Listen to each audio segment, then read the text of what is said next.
things I'm curious about is how much of this information that you pass to clients or the recommendations that you have, do you have an idea like how much comes from the coursework that you've had versus how much had to be researched versus how much you have just because you're in the game, you're a consumer, you kind of know what it is that you're looking for? That's such a great question.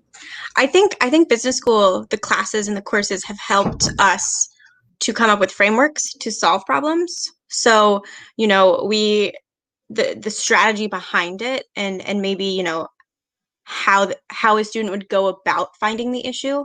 But then I think a lot of, you know, you're not taught how to run a specific company or a specific business.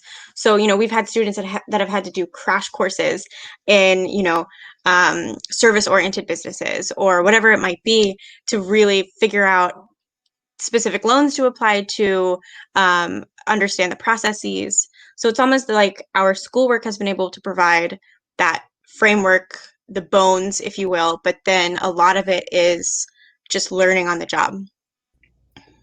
Yeah, I agree. I think it's definitely all of the above type of answer there. Yeah. And it's funny when Vicki, because something else Vicki and I did going through this process is we designed the workflow because we have a bunch of students that want to help, but we also want to be able to deliver a consistent and measurable service that we can track, that the SBDC can track and understand what's going on, and we can also quality assurance kind of thing. But so as we're going through this process, the number of times where we would refer specifically to a lesson from a professor in a certain class, I don't want to say it was because it was just things that I didn't realize I needed to know, or things that I didn't even realize I really learned were just like popping up here and there and becoming useful as we needed them. And yeah, I think the amount of times we quote Gary Plagg in particular, he was a communications professor we have. Mm-hmm. And he helped us really develop leadership skills, right? So when you're talking with the students that you're working with of something as simple as not saying yes, but saying yes, and when you're disagreeing, it can help a lot. So it's kind of funny how much you don't even realize you internalize. Good old Gary Plagg.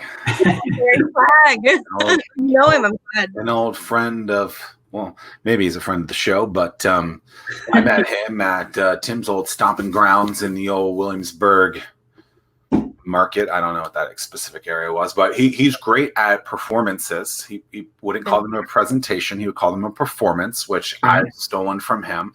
Actually wrote about that in this wonderful book called Anomaly, How to Finally Stand Out from the Crowd, where I talk about basically you're performing to people when you're broadcasting. That broadcast can be in a place like this. It could be on Twitter. It could be actually on stage, wherever it might be. And so the way that you perform matters. And so I think he's going to love to hear that.